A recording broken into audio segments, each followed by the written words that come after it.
So let me turn first to my guest, Hal Gardner, who's a professor of international politics at the American University and have written a book entitled World War Trump. You've got it there with you. Thank you very much for being with us. President Macron has vowed to give the French an overview of what has been decided at this summit on Monday. But given the major disagreements on major issues, as we've been hearing, what will he have to say? Well, I'd like to pick up some points that were made earlier. What's interesting for me, from my perspective, is what's happening on the sidelines of this. In other words, Macron has met with Putin, he's met with the Iranian foreign minister, and therefore though he denies it, or even Trump has denounced him for meeting with Iran, I think there's behind-the-scenes agreements going on where Macron is serving as a mediator between the Iranians and the Americans, and between the Russians and the Americans as well.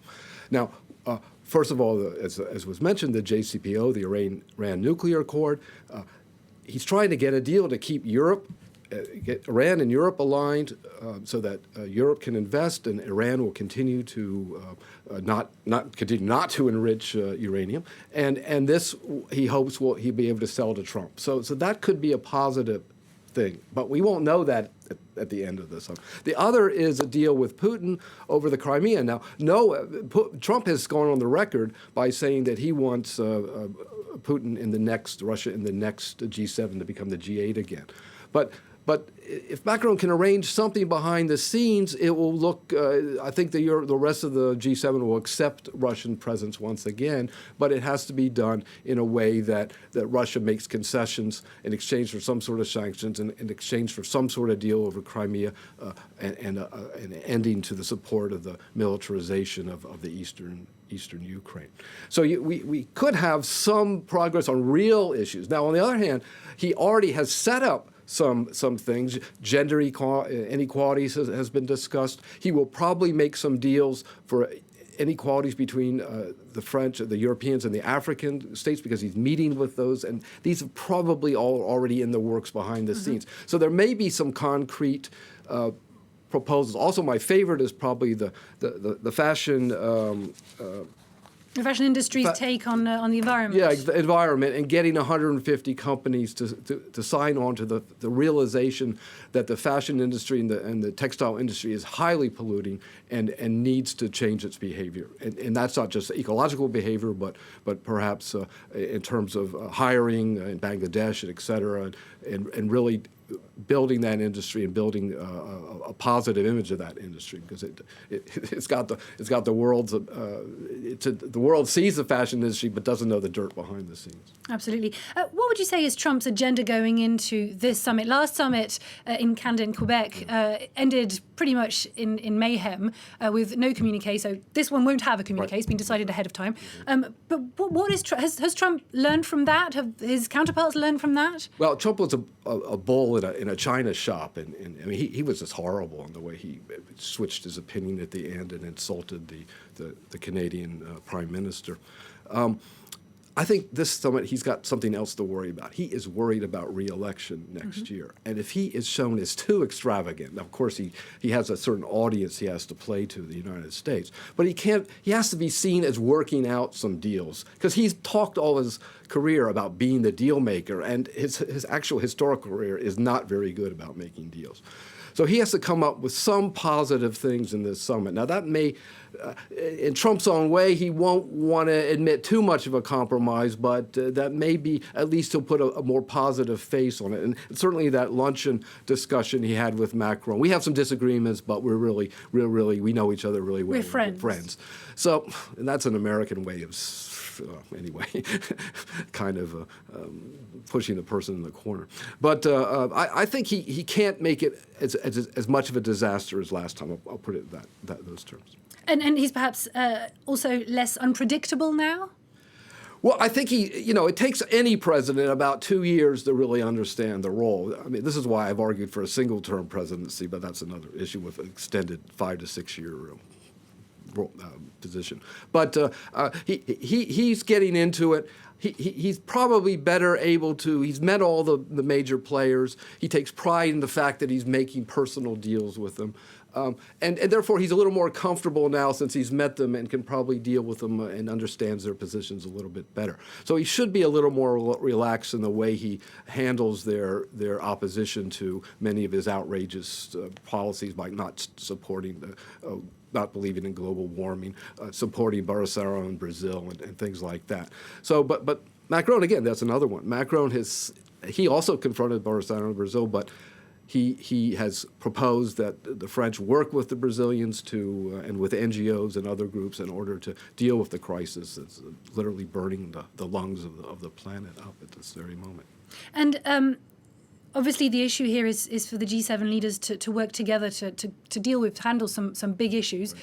But do they not all have some pretty massive issues at home? I mean, you talked about re-election for Trump. Macron has had the yellow vests to handle, and we've seen some in the demonstrations today, the counter-summit. The Italian representative isn't even in government anymore. He's leaving, Giuseppe Conte. Is there some real political will to focus on these international issues rather than domestic issues? Well, Macron's right. The house is burning, quoting Jacques Chirac years ago, but the burning is literally in the Amazon. It's literally inside each one of these countries, and it's between these countries. This crisis with China, I was in China during Tiananmen. I know what these Hong Kong students and protesters are going through now. And the possibility of a crackdown is real. The Chinese will not tolerate this. So finding some way to mediate between the two is absolutely crucial. And the Hong Kong authorities have proposed this. But what I'm saying here is that we are in a major crisis. The Chinese will not support an attack on their economy and a delegitimization of the communist system, the one-party system. That will be militarization in Asia. So this crisis is absolutely crucial that the G7 at least come to maybe a secret or quasi-secret accord over how to deal with China and Hong Kong, because that's what Trump's going to put on the table. Macron wants inequality issues put on it. He's going to talk to the Africans, but Trump's going to want the major trade issues and the major strategic questions about what to do with China out there. And I think that's what they're going to focus on, really behind the scenes. I don't think they'll come up with any solutions at all right now, but they better get working towards one, because I can guarantee it, we are walking into a major crisis. It's China, Hong Kong, China, Taiwan, North Korea. Asia is, and that's just really has to be dealt with very, very carefully and with a lot of foresight. And we're seeing Emmanuel Macron, the First Lady, have arrived now at the Biarritz lighthouse, where they're expecting their guests to arrive for the family portrait, that picture that's taken at the beginning of each summit, as well as a 5-star dinner this evening, cooked up by some of the region's best-known chefs. So we'll be seeing the cars arrive any second now. Also with us in the studio is Nadia Massi from our International Affairs Desk. Nadia, hello. The newcomer to this edition is Boris Johnson. Brexit, as we've said, isn't officially on the agenda, but yet within minutes of landing, the British Premier had spoken the B word. So is that the obvious issue that's going to be discussed behind the scenes? Certainly it's going to be a major talking point this weekend, Nadia.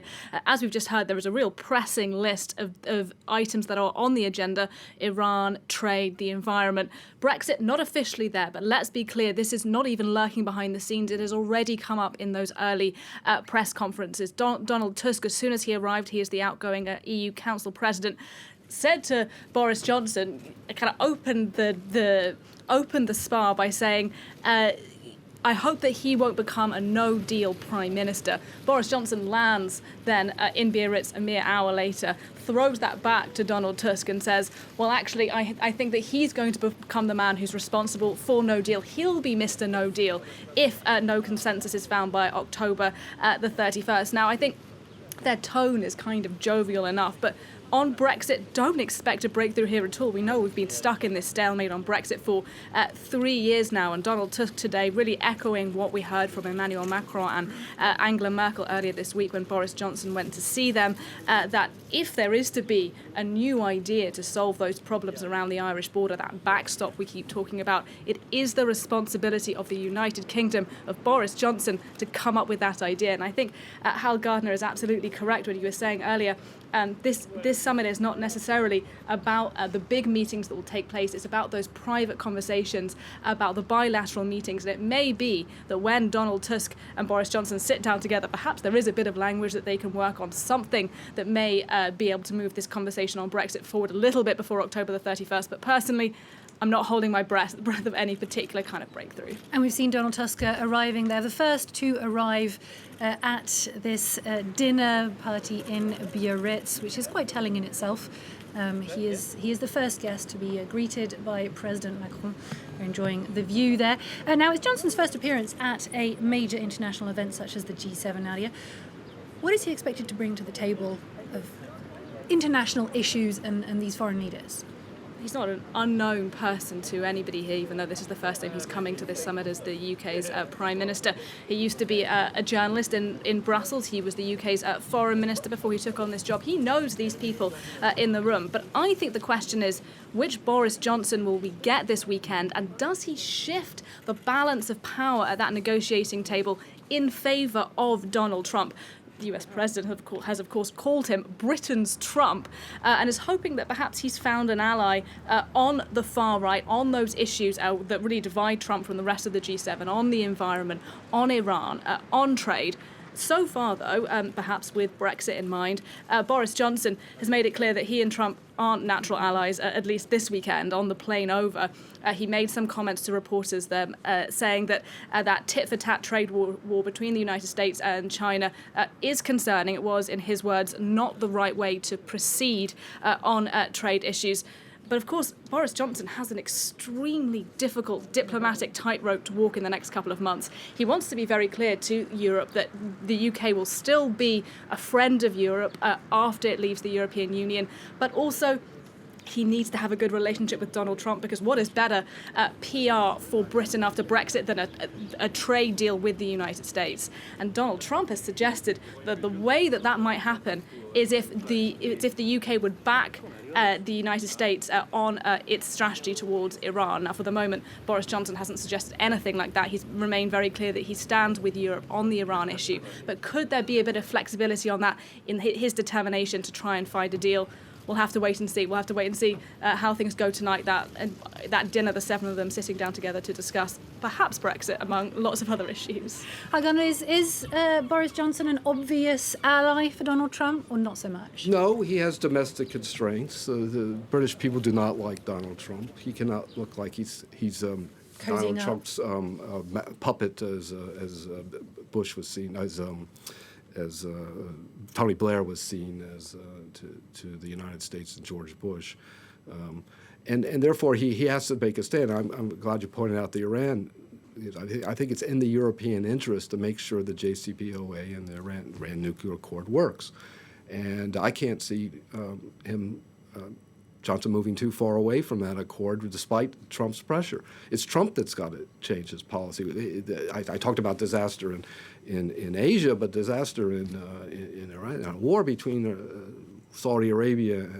There's already a proxy war going on between Iran and Saudi Arabia. The idea that Donald Trump will even push or suggest that Saudi Arabia could enrich and not allowing Iran to enrich, that's just a formula for getting both sides to get nuclear weapons. So we're in a really delicate situation. Again, there won't be any solutions here. But the point is they're going to sit and talk, and that was the purpose of the G7 in the first place, to get the liberal democracies together and create a strategy. Now, hopefully that will somewhat be worked out over the next several months. Some sort of strategy will be worked out, but I don't expect any major breakthroughs at this agreement. We're just seeing the British convoy arriving there at the Biarritz lighthouse. If you're just joining us on France 24, this is the G7 dinner this evening, and the first of a three-day summit.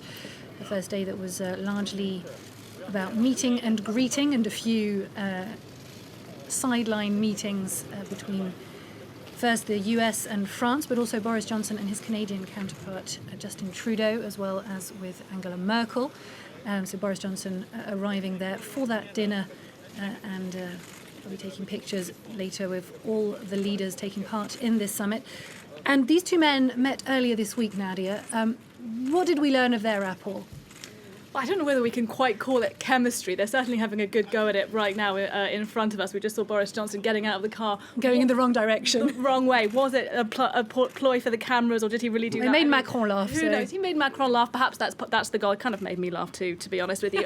And there is a bit of that chemistry on show earlier on this week when Boris Johnson was in Paris. He put his foot on the table. There was a bit of controversy around that. Was he being too disrespectful towards the Elysee Palace? But I think behind the scenes, as I was saying, they may want to smile and suggest that they get on very well, but really the EU sings with one voice on the Brexit issue. Emmanuel Macron called himself the hard boy of Europe, by which he meant he's the person who really sticks this line forward and he's not budging on that. They say the EU is in listening mode. They are willing to hear if Boris Johnson has some ideas that Theresa May couldn't quite come up with as to how we get around those challenges around the Irish border, around how to avoid a hard border in the event of no deal and in the event that no trade agreement is reached after the end of the transition period. But for the moment, it doesn't really seem like Emmanuel Macron is any more optimistic than anybody else that Boris Johnson can come up with something. But as I say, perhaps behind closed doors, who knows? They'll prove me wrong. But I think for the moment, I'm not crossing my fingers, Nadia. And as you were saying a little bit earlier, Hal, we do get a sense that this is, a diplomacy test for Macron. How do you think he's doing so far? Well, he's got two audiences. He's got the international community. He plays very well with the American audience. That their emphasis on planet first was a great contrary to America first. And that was absolutely brilliant. Domestically, I think he's got some real problems. The people of Biarritz, or the businesses there, are a little bit upset that this is taking place in the prime tourist season, and so they expect to lose business. He's trying to make up for it by including the regions into discussions about ecology and saving the ocean and the environment and those kind of things. So he sees the sensitivity, but in my view, the Gilets jaunes, the yellow jacket movement, will come back in force in September, and they're already joining this demonstration, and that means this is a new alignment. Now, they started to build a new alignment here in Paris just a few months ago. They seem to be expanding their alliance, and so I think he's going to be in for it in September when, historically, I've lived here 30 years, I've watched the demonstrations in September. October comes, so I'm a bit worried about that. Oh, we're seeing the Canadian Premier Justin Trudeau, who's arrived now, being embraced there by President Macron. Clear chemistry going on there. And as you were mentioning, as ever, this G7 summit has its critics that have gathered in the nearby city of Hendaye, because it's not just Biarritz that's had the impact of this summit. They're staging their own counter-event. This Saturday, an eclectic crowd of activists marched across the border from France into Spain, waving flags and carrying effigies of the G7 leaders. Among them were a few yellow vest demonstrators. Many of them are calling for a complete overhaul of the political system. And in this coming into us, police have fired water cannons at hundreds of anti-capitalist protesters blocking roads near the summit in the city of Bayonne. Camille Delec has more on that counter-summit. It's a protest that spanned two countries over issues that span all countries. Starting in the French town of Vendée in France, demonstrators marched across the border into Irún in Spain, some 30 kilometres away, in protest against the G7. NGOs say the summit is hypocritical. On the G7's agenda is the fight against inequality, but the very leaders who are here are the ones who have contributed to this crisis of inequality. Mingled in the crowd were anti-capitalists and yellow vest protesters, including Geneviève Leguet, made famous after a video of her being injured during a protest went viral. Like many others at the protest, she's worried about climate change. A different world is achievable, a more human and eco-friendly world. We're in a climate crisis that needs solving. We can't just go home and do nothing. I wonder about the future we're leaving to all children around the world. Also marching were pro-Basque activists and protesters highlighting the plight of migrants in the Mediterranean. Though the crowd was demonstrating over a range of different issues, they were in agreement on one thing: the protest should remain non-violent. That's in contrast to clashes Friday night between police and Black Bloc protesters, when police fired tear gas and rubber bullets. Well, looking at that counter-summit, Nadia, is the growing awareness on climate issues translating into growing activism on events like this one? I think it is, but from what I can tell on protest numbers this year at the G7, because there are always protests every year, there are about the same number of protesters so far as there were this time last year in Quebec, but it's relatively early in the day and early in the weekend, so let's see. But I think you are right that particularly on the climate issue, the activism is growing in France. Now, today, it's always a disparate set of groups that come out to protest at the G7, as we heard in that report, but it was the environment and the Amazon rainforest in particular that seemed to be kind of mobilising people during this protest today.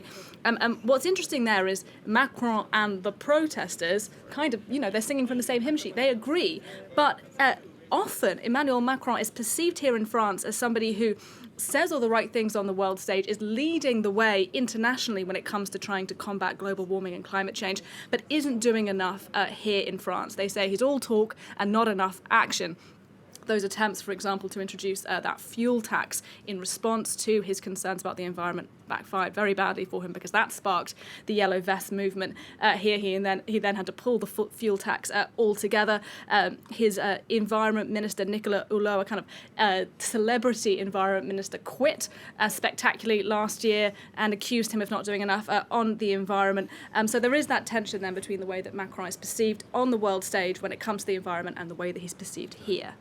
Okay, well, as we see Shinzo Abe about to arrive, his Japanese counterpart arriving there in Biarritz, we're going to have to leave it there. Thank you very much, Nadia Massi. Thank you, Hal Gardner. In just a word, Hal Gardner, what are you hoping from this summit? Anything at all? I am hoping, as I said, a general agreement behind the scenes to form a concerted effort to deal with the crisis with China, with Russia, and with Iran. I mean, these are the three hot spots that need to be really thoroughly analyzed, and a formula that the major powers, major liberal democracies can work towards. That's your priorities. That's the priority. Thank you very much. That's where we're leaving it for now. Stay tuned to France 24. There's more coming up in just over 2 minutes.